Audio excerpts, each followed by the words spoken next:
Knudsen. Mr. Tursky. This is Two Guys Talking Golf. What's going on, man? I don't know. Is anything going on in the golf world? I don't think this so. This week and today? I don't think so. This is we're recording on Thursday. I don't even think there's a golf tournament being played, unfortunately. So, well, there's a couple of them. There's more than there normally would be. That's true. There is one more than there normally is most weeks. I don't know how active you are on Twitter, but have you been on there today? I jumped on for a very short time this morning at probably like 10 o'clock to see what kind of things were going on, what kind of reactions were going on, and it didn't disappoint. Let's put it that way. There's a lot of content on there. I feel like golf Twitter was made for days like this. It's electric out there. There are a few days like this on Twitter and in the golf world, and most of the time they revolve around Tiger Woods. Comebacks, playing, winning, whatever. And this one does not. So, but yeah, it is a wild time in the world of golf. And I don't think anything, if you would have you'd have said something a couple of years ago about this day being this crazy, I don't think anybody would have believed it, but it's pretty wild. So, well, Tiger did make a couple big announcements. Or there is true. Two pieces of big Tiger news. One, he's not playing the U.S. Open. No, which I don't think anybody's shocked at. No, I'm not shocked about it at all. I mean, he was in kind of rough shape at the PGA. Yeah. I mean, I figured the U.S. Open would not happen. Just like I said, the way he left the PGA, the way he just looked worn out and just kind of beat up in a sense, and he looked kind of. He got through the Masters, but he looked the same way at the end of the Masters. Just like I got nothing left in the tank. It was the same way at the PGA. So I was expecting him to come out and say he wasn't playing the U.S. Open. I feel like he was probably trying to rehab too hard. Possibly. Like he wore his body down. I think he just needs some rest at this point. So I'm happy he's going to do that.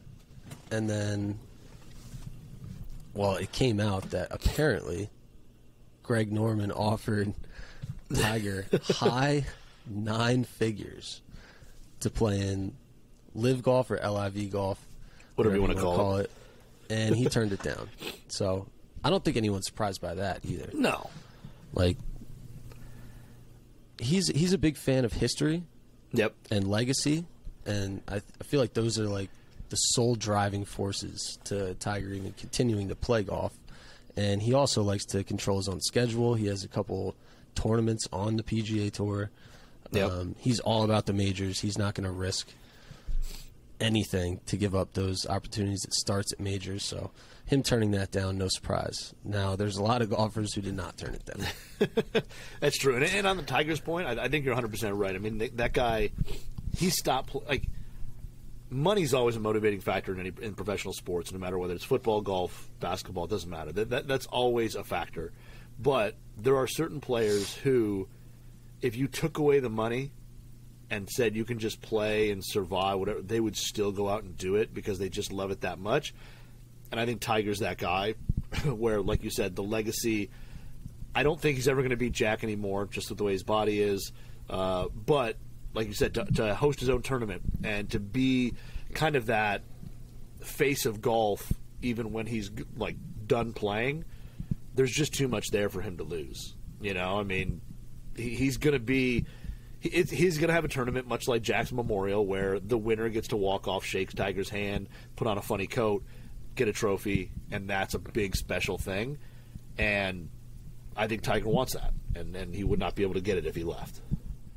If it cost Tiger $2 million to play in the Masters, he would pay that. You know what I mean? He doesn't care about any money income at this point. He's got to be worth well over $1 billion, I'm sure.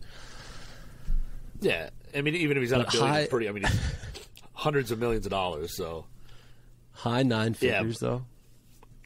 It's a lot of cash, man. So they offered him $800 million, and he was just nah. He probably didn't even entertain it. No second thought to it at all. He was just nah. I'm good on $800 million. I bet you're right, though, because you think about a guy like that. He's made more money than he'll ever spend, his kids will ever spend. Whatever. His family is set for life for many generations to come.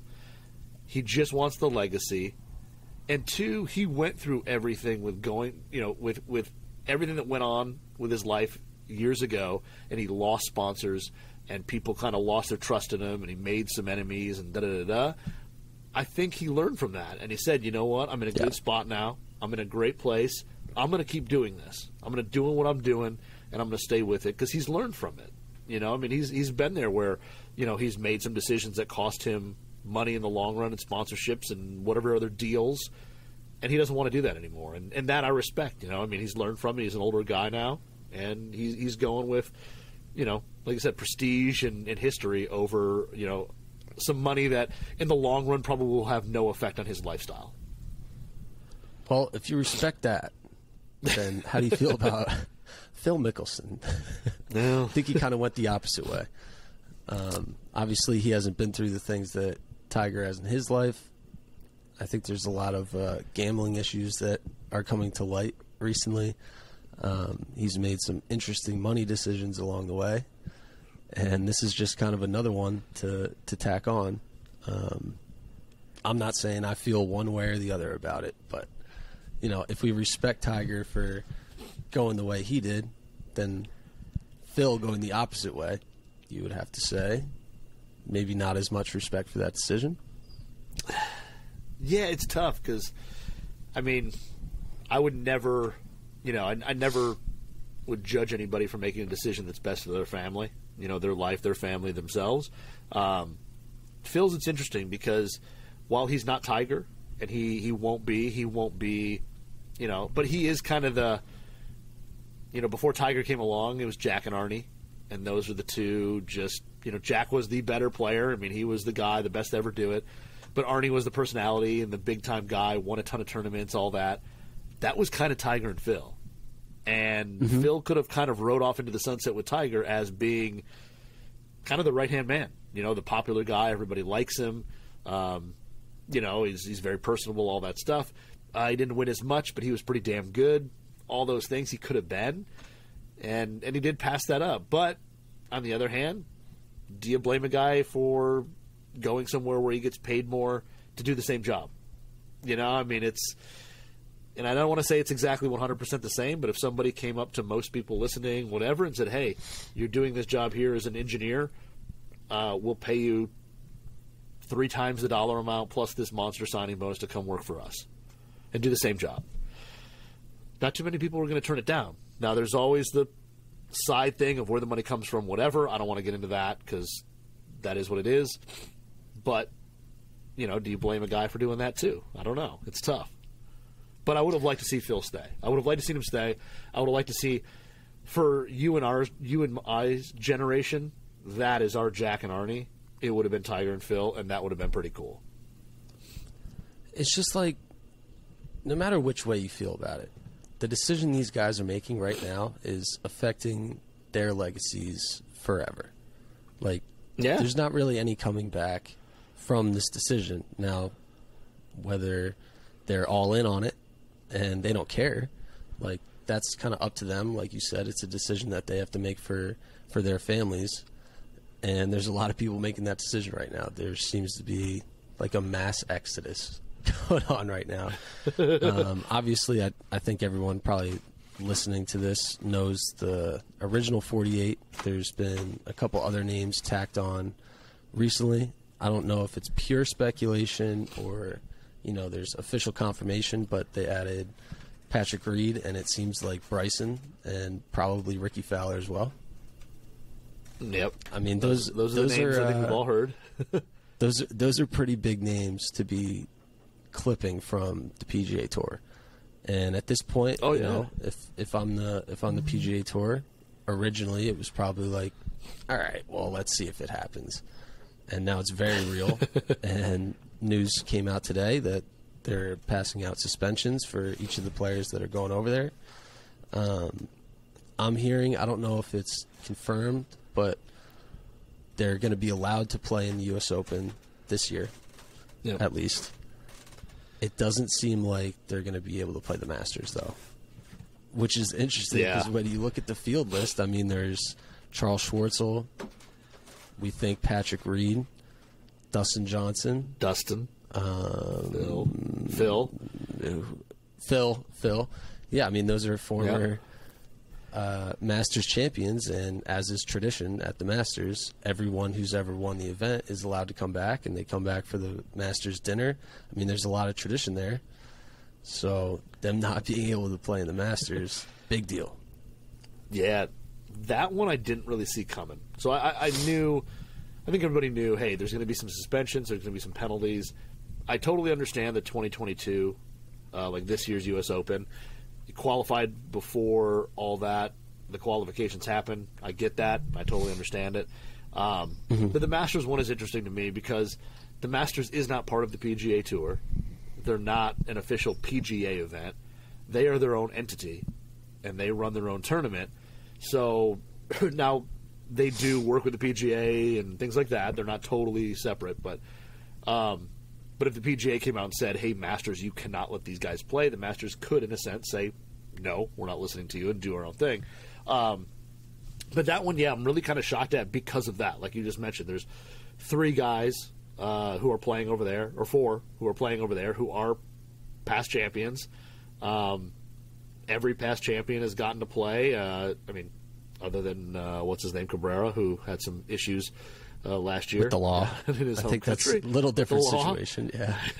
Yeah, I don't think he was available. I think they would have welcomed him back. Yeah, he just wasn't available. Yeah. But it'll be interesting to see because it'll be something that's never happened before where past champions were not allowed to come back and play. And like you said, if you can't play, then why do you invite them back for the dinner? Why do you invite them back for all the other stuff if they can't play in the tournament? It's going to be really interesting to see how that unfolds when we get to the end of March or close to the end of beginning of April, to see how those things work out. But it's interesting, man. It's going to be very different. Like you said, the mass exodus, the big names that did leave. I think there were many more than the PGA Tour expected to go over there and play.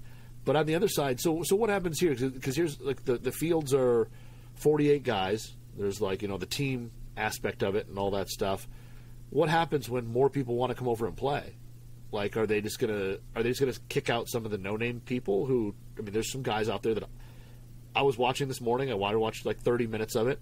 I watched Phil and DJ play terrible, and then I watched some guys that I'd either barely heard of or have never heard of play really well. And when Patrick Reed, if Patrick Reed, Ricky Fowler, Bryson come over, what do they do to that field? Do they just make it bigger? Do they add on another team? What's going to happen with that? Because right now it's all kind of built around this like 48-man roster type thing. What happens when 75 guys want to come play in this league? Like, are they going to change it? Great Are things in place for that? I don't know. That's a really great point you just brought up, and I didn't think about that. But if I'm like one of those no-name guys, and I made this big decision, like really a risky career decision in terms of like sponsors, just the way fans view you, legacy, getting suspended from the PGA Tour, literally. Like you make that decision, you're kind of a no-name guy, and then it's like, well, Bryson and Ricky are coming over, so you're out, bud. Like, where do you go from there? Like, they must just extend out the field. They would have to do that. I would think so. They made a comment. I mean, these guys essentially are like ruining their image. You know what I mean? Yeah, potentially. I mean, but the other part of it, I mean, there were a bunch of fans over there. I mean, it wasn't a PGA Tour event, but there were a bunch of fans over there. They all seemed like they were having fun. They're all enjoying being on the ropes and watching these guys play.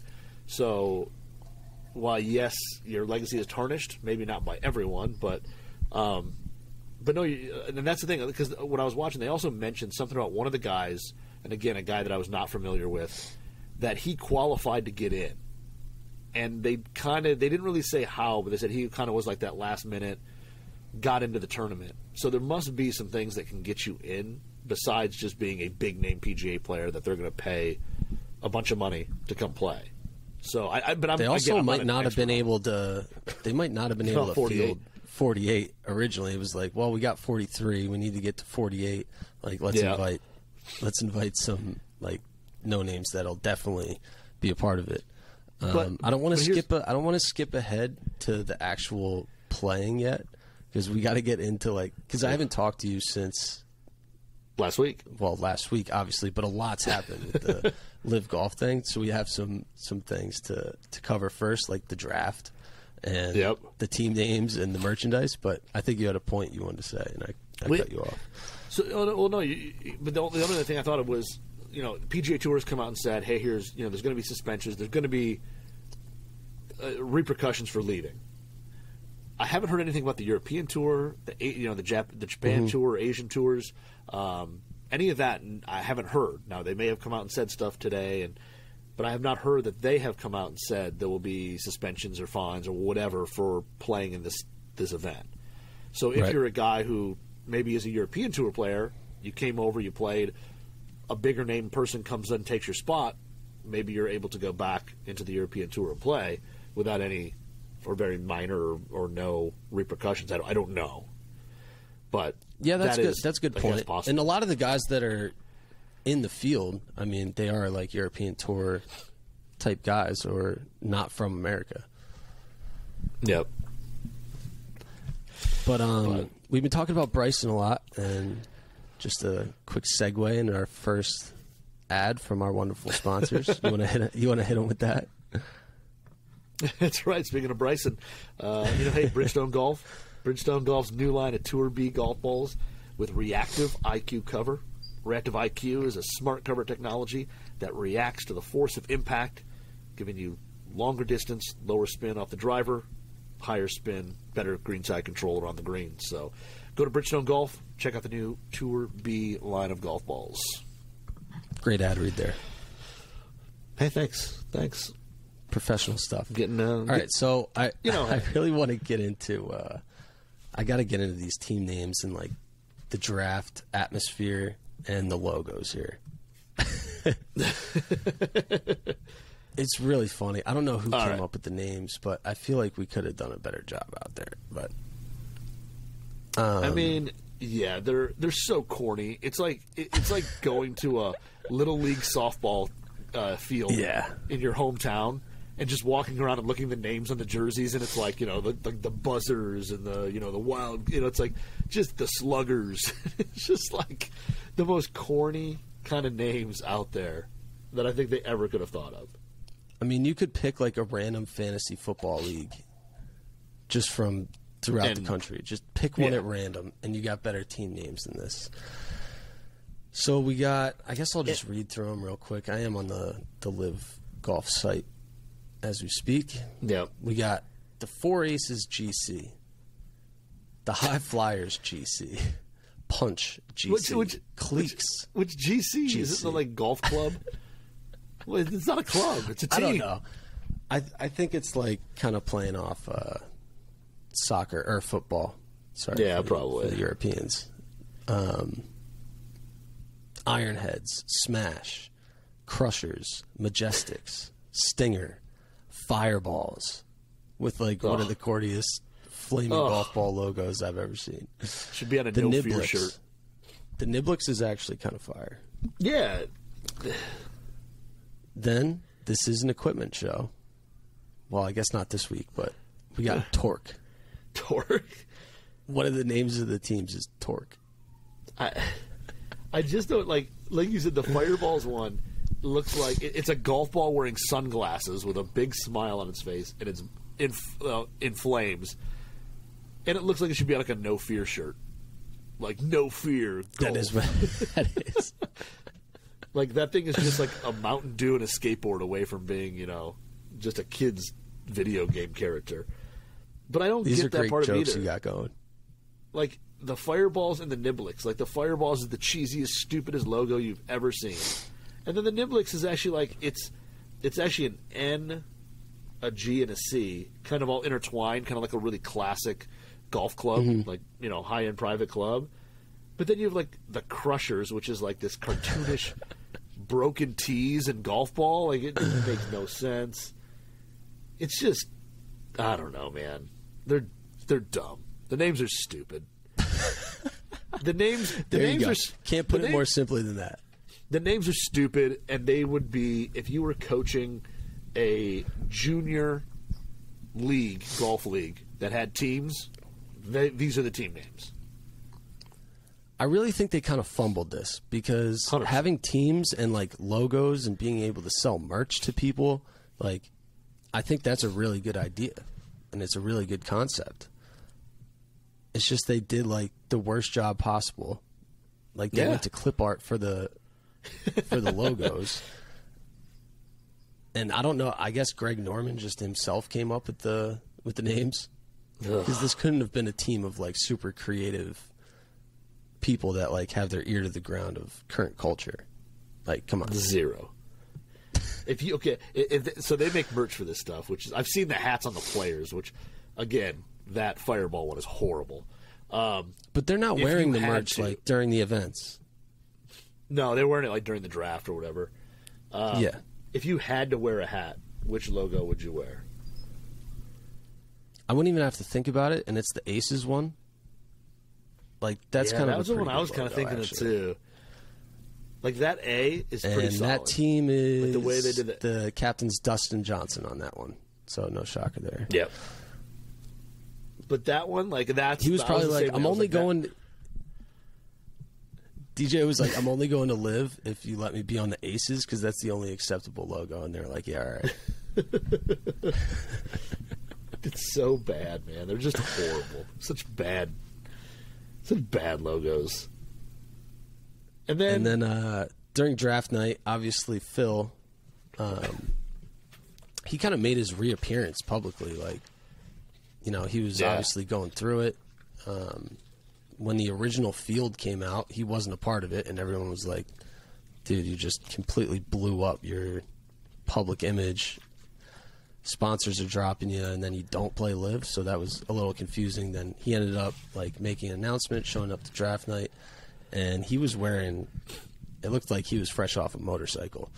He had the slicked back, greasy thief hair, and he was leathered up, and he's got the beard rocking too. Like, he just went with a whole new public image. He was definitely interesting. Yeah, the beard I did not expect. I mean, and then he wore like the aviators, like the aviator sunglasses, like to his media day, and then like took them off to like talk. It was just like a whole weird thing that he was doing. But yeah, I mean the draft is like just, it looks like they set up inside of a club, and everybody there got a VIP table, and then they just picked people. And I think what I read, like something that like Graham McDowell like said, after a couple of guys were picked, he didn't know who the people were. So he was like calling or texting like buddies and being like, yo, who is this guy? Like live at the draft? Yeah. Well, I don't know if he said it at the draft, but there was a thing on somewhere online that I read that he basically said, I didn't know who the guys were after a certain point, and I was like texting a buddy who's like into whatever, like into golf and whatever, like asking him like, hey, like out of these two guys, who should I pick? He's really taking it seriously. Yeah. But I mean, everybody he definitely there was, didn't just go to LIV for the pay. No. But he's definitely really passionate about it. But the whole draft, like the photos from it, because I actually was looking through the photos online. It was just like like literally looking like they took a nightclub. Everybody got a table, each captain, and then they went through and picked their players. And, you know, everybody had drinks and they were hanging out, and it was a big like party atmosphere. It was just an interesting thing to see. And I just saw photos. I didn't watch it, but I don't like feeling like they're out there doing this and they're just like laughing at us for even like entertaining this. You know what I mean? It's like that's kind of the vibe. That's kind of the vibe I'm getting. It's just like they're pulling the wool over our eyes, and you're like, haha, you idiots. You're actually paying attention to us. You know what I mean?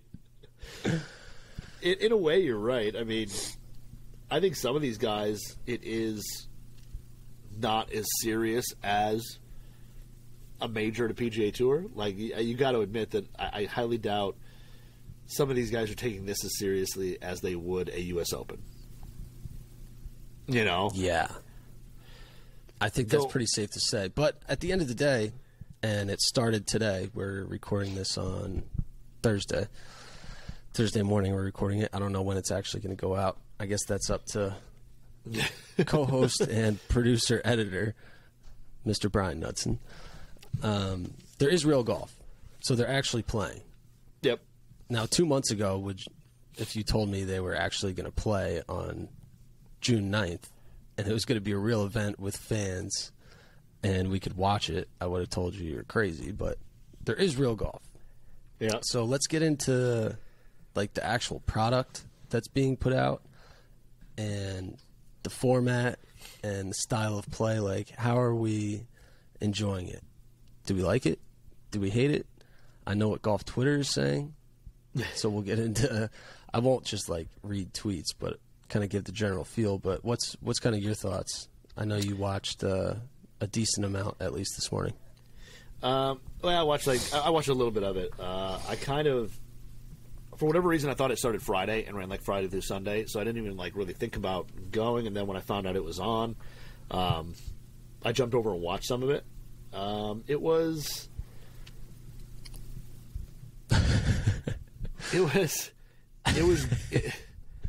to me, it was very much like watching a European Tour event. And by that, I mean, okay. I knew some players. Majority, I had no clue who they were. The golf itself, the guys who were playing well, not many of them I was familiar with. The big names that you kind of would jump in to see, playing awful. But the announcers seemed to be decent. I mean, they kind of had the same. They weren't doing anything really different. They were commenting on the holes and the shots the same way you'd hear at other events, hitting into certain parts of the green and, where the slopes were and things like that. So a lot of that was very comfortable. But overall, like, I don't know if I was expecting something different and it to be kind of this big, flashy, in-your-face show. It wasn't. I don't really love the weirdest thing getting used to, at least for me, I think. It's a shotgun start. So everybody's, they get the players all over the course and they just go. So when they pop somebody up, it just says like what hole they're on and then how many holes they have left to play. Mm-hmm. And that just switches. So it showed like DJ and he had like 12 holes to play and he's on hole whatever. And that part's kind of weird because you're kind of expecting the like, oh, he's, through 3 holes, he's, 1 under. And it's a little different, but it wasn't that different. Like it's golf at the end of the day, and it really didn't look any different from the TV side of it. Do they reshuffle like the pairings and the order in the hole as the tournament goes on, or is it all just like random where they start? Like, did the leaders tee off on 1? Did the leaders tee off on 18 on Saturday, the final round, the third round? You know what I mean? I don't think so. I guess we don't officially know the answer yet on that. But it's weird. Like, these guys like shotgun starts. I feel like every time I've played in a tournament or like an outing or whatever it is, when it's like, oh, shotgun start, I'm like, I know what we're in for today. Like, yep. Usually that kind of increases time spent on the course, and it's also just like kind of awkward. Like, you take the cart all the way out to 16, and it's like just not how the course was set up. Yeah, I feel like you almost get an advantage like the earlier you start. Like if you start on 1 or 2, it's just like that's how the course was literally designed. It wasn't designed to tee off on the 17th hole. That's just one of the reasons I haven't really liked shotgun starts like in my playing career. But it seems like the guys that have switched over, that's like a point that they're making. That they're like, yeah, I like the shotgun start. It's like I feel like they're lying. I don't know. Maybe I'm wrong. Well, no, I think you're right. I think you're right. If you look at the design of the course, like you said, it was designed to play 1 through 18, and that's how you're designed to play. I think there's one advantage and one disadvantage to shotgun start. Well, the one advantage, everybody plays at the same time. So the guys who go out in the morning, the guys who go out in the afternoon, if the weather changes, doesn't matter. They're all playing at the same time. Definitely true. So if somebody comes in and says, "Well, man, I mean, I played in the morning, it was crazy windy, and now look at the guys in the afternoon are killing it because the wind stopped and whatever," you won't get that argument. But the other negative to a shotgun start is what if your first hole is the 232-yard par 3 that's over water, it's like the hardest hole in the course, and another guy's starting off on like a 500-yard par 5, which is just eagle territory. One of you starting off -1, the other one's starting off possibly -2. Like the hole you start on could be an advantage or disadvantage depending on the draw you get. But the nice thing is the weather conditions, you can't say, oh, this guy got a better draw than I did in terms of weather because you're all playing at the same time. Great point. If I start on a 232-yard par 3 over water, I'm texting Greg Norman. I'm like, no, I'm not. I'm not starting on that hole. Like, you can't do this to me, man. Yeah, like Put me on a par 5 at least, like a wide open one. Let me ease into this round. Exactly. Like that's, I mean, because I mean, for me at least, I'm one of those guys where if I like make a good putt in the first like 2 holes or something, I'm going to putt well the rest of the day. Like I build that confidence. If you set me out on there in some hole where I'm just going to make double bogey easily, like what's the rest of my round going to look like? I'm going to be shattered. Come on, Greg. But don't do it to me. And like, the same thing, like say, you know, if the draws are, you know, just random kind of all 3 days, yeah, what if you're a guy sitting on a 2-stroke lead and you get put on that hardest hole, the hole's that have been eating somebody up, that's your first hole of the day, and then you got to grind back after making, you know, bogey or double to get those strokes back in the next few holes. That's a tough way to win a tournament, especially when the guy who may be in second place starts off on a really easy par 5 and, you know, makes birdie, and it's like a 3-hole swing, you know, 3-hole shot swing. So we watch a lot of golf. Maybe not more than the average fan. Probably not. I don't know how much golf you watch.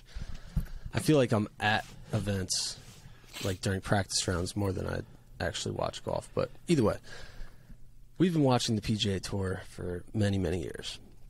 We also keep our ear to the streets of like what people are saying online, media feedback, fan feedback. People love to complain about the PGA Tour broadcast. Yeah. I don't think that's a secret. People have been complaining about it for years. I'm not going to call any specific tweeters out, but there's a vocal crowd of people that complain about the PGA Tour coverage, mainly based around they don't show enough golf. And judging from what I've seen of the coverage and the feedback, LIV is definitely trying to correct that. I read a tweet where someone tracked literally the amount of shots during coverage of the first 30 minutes. I think it was the RBC Canadian event versus LIV Golf, and in the first 30 minutes, 60 shots were shown on the LIV Golf coverage versus 33 for the PGA Tour. I can't verify whether that was true. It's just something I saw, and it seemed to be like a general consensus that LIV was being fast-paced, showing more shots more quickly, and it was like this high-octane experience, and they got the F1 sports racing leaderboard scrolling on the left side of the screen. Like, what do you think about, like, the literal product itself, like, coming out of LIV?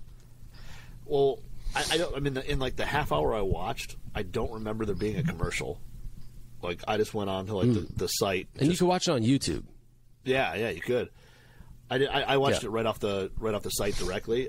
Just went in there and hit play. I don't remember seeing a commercial, which was it's kind of like when you watch the Masters and there's like 2 commercials an hour or whatever it is. Like it's super limited. That part is nice. And you're not breaking away to looking at Jim Nantz in the booth just chatting away with somebody or whatever. Yeah. So those parts of it. I do have to say I don't mind that. Like, I mean, the more golf you can see, I think it's like any of us, who watch any tournament. If the tournament's currently playing, I want to be able to go watch it. Mm-hmm. And the PGA Tour, that's not always available. Like, you can't necessarily start at 7 a.m. when the first guys tee off or whatever that time is. You've got to wait till 11 when when you can go online and watch it, and then it doesn't hit TV till 3 and da-da-da-da and all these things you got to switch over. Being able to just click on YouTube and watch it, I can see where there's advantage to that. Like I said, right now, no commercials. Now, that may change if things go well for that league. People are going to want to spend money. They're going to want to put some ads on there. That could happen. But right now, I mean, it's hard to argue that seeing basically every shot that they could possibly show you isn't necessarily a bad thing. I was going to say, like, where's the income coming from for this? Like, if there's no commercials and they're just literally dishing out, like, I mean, the reported sums of money they're paying these guys are 100 to 150 million plus. Like, I don't know what Phil got. I don't know what Bryson's going to get, assuming that he's going out. I don't know if he's made it official. I don't want to get anything misconstrued there, but like huge sums of money. And just to put on a production like this, and from everything I've read, they were giving tickets away for free. Yeah. It was funny during the broadcast. They were like, yeah, it's sold out here in London. It's like, well, you didn't sell any tickets. You gave them away. Yeah. It's kind of like, where's the income coming from? I don't understand that part of it.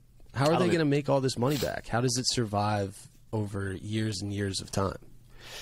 I think my thought on it is, I mean, there's some sponsorship stuff on the course and some stuff like that you can see some logos and whatever. And I think, honestly, they're just looking at it as the first couple of years are going to be an absolute loss, just flat-out loss. Like, we're going to lose. Eat it.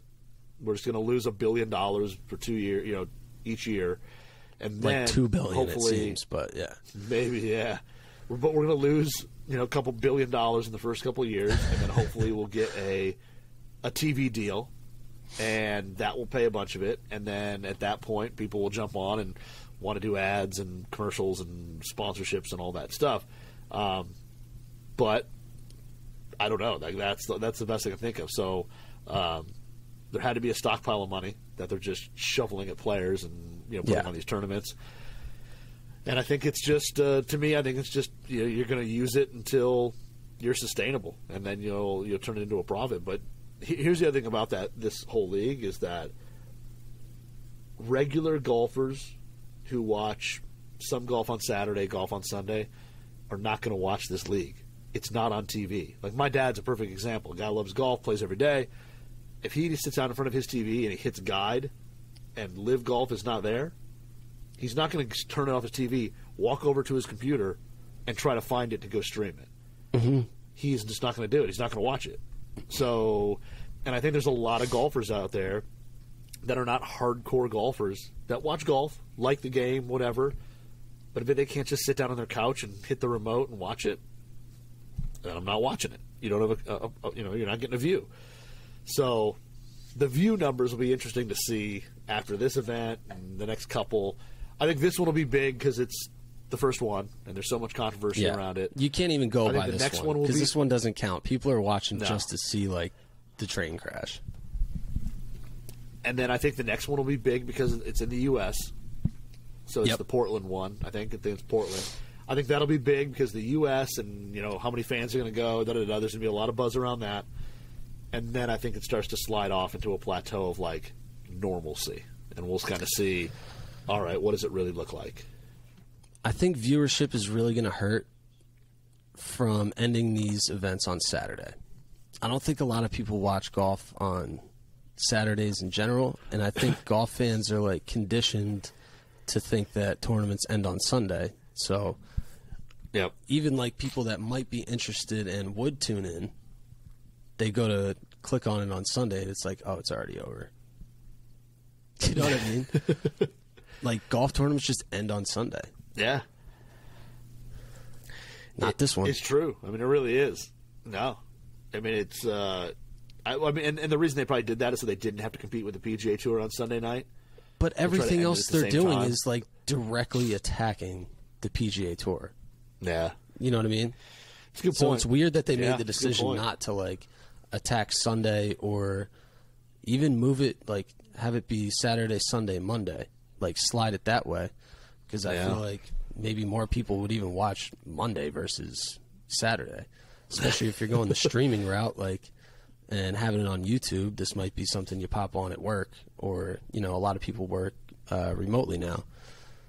Saturday, everyone's just out doing the thing. They're playing golf. It's like watching LIV Golf on YouTube on a Saturday is probably the last thing on their mind.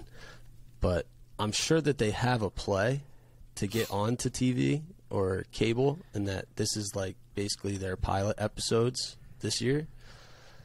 Because if they don't go that route, you're right. I mean, they're just not going to produce the numbers. Like, I think I think it was like around 100,000 people were tuned in at like basically any given time, like somewhere between 80 and 100 is what I was seeing. It's not a lot. No. I wouldn't say it's like a complete crash and burn. I mean, people are watching. Are they all real numbers? we don't know. I mean, obviously, this league is willing to be kind of a sellout type thing, so fake users isn't beyond the realm of possibility. But that's true. That's a good point. I don't know if I trust anything that they report in the next coming days either. That's true. When they come out, they're like, "We had 20 million people were watching." Like, I don't know. I don't know if I believe. Were they though? Yeah. That's a little sketchy. But yeah, it's like I said. I mean, I think the average person who watches golf, like I said, like look at our parents, like our dads. Like they're not watching. Is your dad going to sit in front of a computer and watch YouTube to watch golf? No. He honestly probably doesn't even know anything about this. Oh, my dad probably knows about it because he probably, he's probably, I mean, he reads some stuff. He keeps up on what's going on in golf. But like I said, he's not going to sit. He's not going to, like I said, walk over, sit in a computer chair and watch it on his, computer screen. He's going to sit on the couch, his chair, his lazy boy. And he's going to put the TV on. I think the majority of, general, sports fans that just happen to, watch golf sometimes, they tune in for the majors, the super big events, and then anything that Tiger plays. And LIV Golf doesn't have Tiger. They don't have majors. And they don't have, the big events. So I don't know how they're going to end up making their money back here. And just speaking of sponsors real quick, to kind of tie this into equipment. If you tuned into this show for equipment this week, you're not going to leave satisfied. I'm very sorry. But we'll talk about it a little bit here. A lot of the guys who were on the PGA Tour, they have equipment sponsors, the Pings, Callaways, Titleist, TaylorMade. A lot of those guys are still rocking their sponsor hats and bags. And it looks like, they're still being paid by their sponsors. Does that surprise you that more guys didn't get dropped? It does look like Phil is not wearing anything. Callaway, not. It seems that he's not sponsored by Callaway anymore. I don't know if they're on a break, a hiatus, or whether he's just not showcasing it or not. I don't have official word on that, but it was surprising to me to see how many guys were still wearing their sponsors' gear and they weren't dropped. Yeah, I don't know. Part of me is and part of me isn't. The Phil thing, I think Callaway came out and said, prior to him even playing in the event, that they were on hold for a little while. They were going to be on hold, see what happens. Yeah, I wasn't sure their wording and what was actually made official or not, so I didn't want to say. But okay. Yeah, and that was when everything first started going down. They kind of said we're on a break. In a way, I'm a little there have been some sponsors thing RBC came out and dropped Dustin Johnson. I mean, I know it's not his, it's his bag sponsor or it's a sponsor on his bag, but it's not a main sponsor. But I think a lot of these companies are trying to figure out what's going on. Right. Let's not just cut ties and that's it. Let's see what happens, and then we'll make the decision after. Because, like you said, nobody knew what the consequences were going to be. I mean, in one time, the rumor was that players who went over there to play in this thing were going to be able to come back and serve and kind of beginning of the season, off-season suspension and be back into the thick of it. But there was a lot of stuff going on there. Not the case at all. Yeah. But there was a lot of that stuff floating around, and I think a lot of these companies are kind of sitting back just going, well, let's see what actually happens. What's going to be the issue? Because if I'm a big name OEM and I look at my player out there and I say, well, only 100,000 people watch this. Mm-hmm. That's way different than a U.S. Open, whatever. Where you're talking millions of views, tons of spectators, all that. All of a sudden that contract may not be to them worth as much as it once was. And maybe they don't want to cut ties, but they may look at it and be like, yo, listen, we're paying you X. You're really only worth Y now. Because that's a good point. The views are so much less, whatever. Yeah. But I think a lot of companies are just sitting back kind of waiting to see what's going to happen and see how this thing plays out, and then they'll start making decisions here probably in the next few weeks or so. You know how guys on the PGA Tour, during the practice rounds and sometimes even before competition rounds, they're testing equipment. They're getting last-minute builds. Yeah. They're changing out shafts, changing out heads. And they're able to do that because the tour trucks are on site. My understanding is that tour trucks are not going to be on site at these events. So how are they kind of handling that? they're just getting clubs in advance. I mean, a guy like Bryson, he might test 7 different drivers on a Tuesday. He might test 8 different putters. Like, these are normal things to some of these guys, especially the ones that love to test equipment. Like Dustin Johnson, basically part of his practice round routine is to have 7 different putters that he basically got built up that week on the TaylorMade tour truck.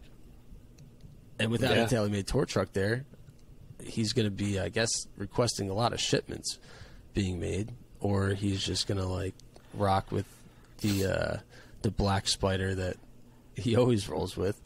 But I don't know if companies are going to be as willing to like provide product and build prototypes and make changes for these guys. Like, I feel like that's kind of a concern that I'm sure some of them didn't really even think about, but could play a big factor to some of these guys' routines and getting like truly dialed in and getting the clubs that they want. Because if you're out on the PGA Tour and you want like a prototype wedge or literally anything that you want equipment-wise, you're going to have it the next day or the next week if it has to be literally tool and dyed and built from scratch as a prototype. You know, maybe 3 months out if you want custom iron heads like Adam Scott, you know, but I don't know if you're getting that same treatment on the LIV Tour. No. Well, also, too, like, I mean, say this tour takes off, say that whatever, like, is it worth it for a big OEM to buy another truck to follow? And not even that, but it's a truck. It's an international tour. Like, right now they're in London. They come over to the U.S. They go, I don't know, somewhere else, whatever. I mean, they're kind of hopping around the globe a little bit the whole way. So it's not realistic to have a truck. It's not even. I mean, you can't. Yeah, it's like, yeah, if you bought a truck, like, what do you do with it? Like, okay, it's in the U.S. for a little bit, and then it's over here or whatever. Like, there's no, you're not going to, like, fly it across the ocean to get it, you know, over wherever. It's kind of like, you're not putting it on a cargo ship. Like, you're not getting it from, where are they going next? Portland. You're not taking a truck from London to Portland. Like, you're not getting it there. It's so. But yeah, it's that kind of stuff is going to be really interesting because how do you support it? You know, how do you support that kind of stuff when you're not, you know, the traditional ways of doing that kind of equipment changes are now not available, really. I mean, you know, unless you're going to have a truck like, you know, basically in every country that you're going to play, but then it's like, you know, those things are $1 million plus a pop, and, you know, having it there. So yeah, I think the only other, there is what, like, and there's like, you play a tournament and then there's like a week off and then you play another tournament. Like, these aren't back to back to back, I don't think. So you do have some time where you could get guys to come to your, like, you know, like you could have people come out to the Kingdom or ECPC or wherever you're at and do some testing, some fitting, whatever, and then maybe send them to the next event with an extra bag full of clubs that they can kind of test and, you know, work out over there. Because that's the only plus, is that you have a week off in between events to get guys either into your facility or into a facility nearby their home, build up some product, ship it to their house, wherever they are. You might be able to pull that off. But yeah, it's not going to be the same as just walking to the truck like, yo, guys, regrip my clubs. I just thought of this. I don't know if this is a good idea or a bad idea, but we're going to workshop it right here. This is obviously like a private organization. Well, it's funded by the government, I guess, but you know, they just started this business. They could do whatever they want with it, I would assume. True. Like, you don't have to play necessarily even under the rules of golf, but what you could do is partner with just one brand of golf clubs. Everyone in the field plays the brand. Now you're allowed to play different models, shafts, like you can have the clubs actually set up. Everyone plays the one brand. The entire league is sponsored by this brand. I feel like that would be a way to start making your money back, because literally when you turn on the event, everyone is playing that. And fans of the league, they're going to like it. Also, another huge complaint in the world of golf is the golf ball, about rolling it back. It's like, I feel like they probably should have had a standard golf ball that's like a Balata or something from, you know, years back, to where it's like, look, we did everything that you guys are asking for over here on this tour. now what do you got to complain about? You know what I mean? Like, they have an opportunity to just address all the concerns. And I do feel like going forward, the PGA Tour might be making a couple adjustments. I would think maybe appearance fees. I think they might keep their eye on how people are liking the team atmosphere, because, I mean, they can throw in a couple more events or turn an event into a team event, and kind of, you know, play off that. And, like, if everyone is like, we love seeing more golf, like, this is way better, they might change their product a little bit up too. You know, they probably didn't see it as competition. It's starting to, just based on like how many players are going over there, feel like a little competition. So just seeing how like both the tours react to each other, it's at least going to be entertaining. Do I think LIV Golf has some sort of huge staying power over the next 5 years? No, I don't. You know, there's just not that legacy. Like, it's not that intriguing. Like, I don't personally care too much about the team atmosphere. I think we get like the Zurich, really cool, President's Cup, Ryder Cup. Like, that's all I really need viewing wise from a team atmosphere. Like, am I gonna be a diehard High Flyers fan? I don't see myself ever doing that, especially with the logo and color schemes and all that. It's just like super corny to me. I mean, we watch golf because we like individual golfers, and we root for the guys that we like, and we like the legacy of it all. You know, every great player in the last 100 years has come through the PGA Tour, and that's where all the records are. That's where the history is. So I don't know what kind of staying power LIV Golf has here, but I think they're moving and shaking, and I think what they're going to end up doing is showing the PGA Tour at least slight improvements that can be made. Then the PGA Tour is going to make the improvements, and then there's going to be no need to tune into LIV Golf. And then everyone that went over there is going to be like, well, we're stuck over here now because we're suspended. You know what I mean? Like, that's my opinion of how I could see this playing out. I could be wrong. There's way more people going over than I thought there would be. But I agree. It's a lot of money. I mean, we've discussed it before. If all these numbers are real, $150 million is tough to turn down for anyone. Yeah. That just is what it is. And really, $150 million, if you got it all up front, or you're guaranteed the money, regardless of what happens to the league, I mean, you're set for life. Like, you don't have to ever play golf ever again, and you are all set. Yeah. But yeah, I think you're right, though. I think there are some things where, you know, there could be some good things that are taken, you know, that the PGA Tour can do. Now, the team thing in LIV, I think, is stupid. It's just it's just picking 5 guys, and they take the top 2 best scores, and that team, like, wins. So it's not like you're actually playing. Like, if you and I were on a team, we're not playing together against a match against somebody else or whatever. Like, it's just the fact that we're on the same team. And if you and I, you know, I shoot 2 under, you shoot 4 under for the tournament, and our combined team is 6 under, and we're better than whoever else, like, then we win. Like that, but it's dumb. Like, it doesn't actually, there's no, like, match play to it or anything like that. Or so I think, well, I think I agree. I think doing, like, another tournament like the Zurich or something like that, or putting in another match play or something would be very cool for PGA Tour. I think the team stuff on LIV is just stupid. I don't get it. I guess it's another scoreboard to look at, and another way some guys can put some money in their pocket, but it doesn't do anything for me personally.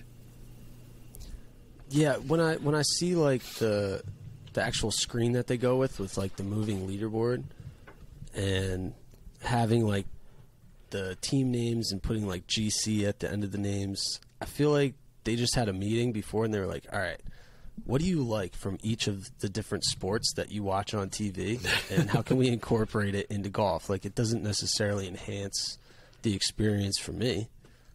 Maybe to, like, a general sports fan, they really enjoy it and it intrigues them. Like, classic golf fans, and like we were talking about, our dads, I don't think they, you know, give a I don't want to curse too much on this show here, but they don't care about that. They don't want to see that. They want to see good golf on good golf courses. They want interesting commentary, and they like history. 100%. And you're not getting any of that here. Zero. You're getting the some golf course weird modern. Like, you're getting some weird modern product. Yeah, I mean the golf courses are fine. I mean, like this London golf course, whoever it is, the Centurion Club. I mean, it looks okay from like the holes I saw, but yeah, I mean it's not like an Oakmont or a Riviera or something like that you're just like excited to watch the tournament because of that course. But yeah, I don't know. I mean, I think it all depends on. I think these first 2 years how things look, and then they're probably going to have to evaluate some things and see. I mean, who knows? With this league, the way it's going, next year could be a totally different format, totally different everything. If they look at it and say, "All right, things didn't go the way we planned. Let's change it all up." And who knows? They're going to have to reassess. They're going to reassess after year one. My guess is that year two looks completely different from year one. I respect what they're doing in terms of like trying to innovate and be different and modernize the events. I think they heard some of like the complaints just from how we view golf right now, and they're trying to address some of those things. Do I think it's working? I don't know. I don't know. I guess you all just have to like tune in and see if you like it for yourself. Not that I'm necessarily even encouraging you to tune in, but no, I mean it's entertaining. I mean it's something to talk about. It's something different in the world of golf at the moment. I'm with you. Do I think this thing has staying power? And 30 years from now, we'll be looking back going, man, remember that first season of the LIV Golf Tour? No, I don't think so. But who knows? I mean, I've been wrong about a lot of things before. So, but I just don't see. I just don't see where that one it's sustainable in terms of the money being thrown around, and two, there's just not yet. At least there is no legacy. There's nothing to play for. There's nothing to be. There's no green jacket. There's no Wanamaker Trophy. There's no claret jug. These things don't exist yet, and until they do, you just don't have. You don't have those things that like kind of give you chills as a spectator watching. Like, wow, like this guy's about to win a green jacket, or can he do what can he get it close in 16 to make a check? I mean, like all those things are big moments even for fans, and they just don't exist over there. So I think that's the thing. Like, none of it means anything. No, it's like kind of just a payday for the players. Like, I'm sure that they really don't care if they win or lose. I mean, you do because the money is substantially higher at the top. But yeah, what's another mil on top of 150 mil? If you're already clearing 150 on the year, I don't think you're really focused on like the extra $800,000 for the prize money. I don't know. And it's like, do you really just play golf purely for the prize money and the payout? Like, is that what we're talking about? Like, people play on the PGA Tour because winning on the PGA Tour means something. It means you beat literally the top competition, the best golfers ever. It puts you in the history books. Like, people count PGA Tour wins as you're moving up, and hopefully one day you get inducted in the Hall of Fame, and you get that that love from the fans and that respect for winning an event. Like, who cares if you win the first LIV Tour event? At least as of now, and obviously traditions take years and years and years to build. So I'm jumping the gun on saying that. And the PGA Tour has, 80 plus years of history. So I guess that's an unfair point for me to make, but it just doesn't seem like it's about building tradition. No. Like, they're not working to establish a history. They're just like, look at this new product we have. Look at these different things that we're doing, and look at all this money we're spending. It's like, I don't know if that's really what it's all about. But no, because at the end of the day, I think as a player especially, and as a fan, a guy putting on a green jacket, or holding up like this year watching Scheffler put on that green jacket, or JT, winning the PGA, like. The history behind that. The guys who have won those tournaments previously. You compare these guys to those, and da-da-da-da. Like you said, the history of it. And even to fans, there's something special about watching that ceremony, especially those really big, those majors and those big tournaments of people winning. And that is going to be far different than watching a guy hold up a big check that said, hey, I just won $4 million or $5 million or whatever the number is. Yeah. Yeah, that's great. But, look at, this guy just won a green jacket the same way that, Jack won, however many, and Arnie and Tiger and da-da-da-da. Those things are different. Even as a fan, like a fan. I mean, it's cool to see wins, but the wins need to – there's a reason why people who don't care about racing watch the Indy 500. Yep. There's a reason why people who don't watch football watch the Super Bowl. Like, it's got a reason. Like, there's no event, like, when you look on this LIV list that you're like, oh, the Bedminster tournament. Oh, baby. Like, I'm having the party at my house. Let's do this. Let's see what's going on. Hey, that's in New Jersey. Be careful. I know. I'm New just Jersey. saying. I hear you. But, I mean. No, you're not going to see any tears in, like, a trophy presentation at a LIV Tour event. Whereas, like, a person who wins their first PGA Tour event, it's like that's a lifelong dream that they just accomplished. No, I mean, like you said, maybe in 30 years, like some kid will be sitting on a putting green saying, "Oh, I'm going to win the LIV championship, whatever," and he's making that putt. But I highly doubt it. I'm pretty sure that kid's still going to be saying, "This is 18 on the Master, at Augusta. I'm going to try to win the Masters." Right. That's the putt he's hitting. So, but we'll luckily see. they clear the way. They clear the way on Saturday. They can get their trophy presentations off, and then if you're interested still in the PGA Tour, which I'm sure 99.999% of golf fans and golfers care about, this week you do have the Rbc Canadian Open. It's back. I don't think they didn't play it for like 3 years. I think 2019 was the last time they played it. Rory McIlroy won, so I guess you can call him the defending champion. And then neither me nor Greg Moore was up in Canada. Nope. Traveling up to Canada is a little bit more difficult these days than even normal. Not the easiest event to get in and out of. And you kind of don't want to get stuck in Canada, especially with the U.S. Open next week. We will both be at the U.S. Open, but Greg Moore, he was at the BMW Charity Pro-Am, the Corn Ferry Tour event. And he was doing his thing out there, taking what's in the bag photos, just setting the scene on tour as Greg normally does. So you can check out all his photos over on golfwx.com. In the forums, go to Tour and Pre-Release, and got all the photos there from Greg Moore if you like in-hand photos of equipment, which I'm sure most of our listeners do like that kind of stuff, even though that's not what we talked about today. So I apologize for that. But it was a unique week. Well, I mean, what are you going to do? Like, we have to talk about this. It's the biggest news in golf in a while. Like, there's literally a competing tour to the PGA Tour right now. And they're poaching players. And huge names are going over and deciding to take money to go to a startup tour event. So it's two guys talking golf. We got to talk about it. That's right. Next week, I promise we'll be back to equipment, and we'll be live from the U.S. Open. So that'll be an awesome week. Yeah, I'm excited for you guys to be there. It'll be fun. It'll be cool to see how nasty the rough is. Because every year, that's the funny. Go drop a ball in the rough. I will not take a video of me dropping a golf ball in the rough. I promise. Oh, come on. I'll take a video of me walking in the rough.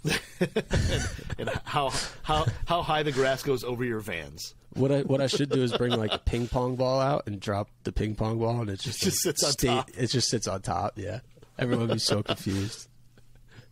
Oh, I thought the rough was long there. It's not that bad. That'd be a funny little troll for social media. That'd be great. Yeah, I mean, I hope this isn't like a weekly topic of conversation talking about LIV Golf. So I doubt it will be. I hope this was like a one and done, but we'll see.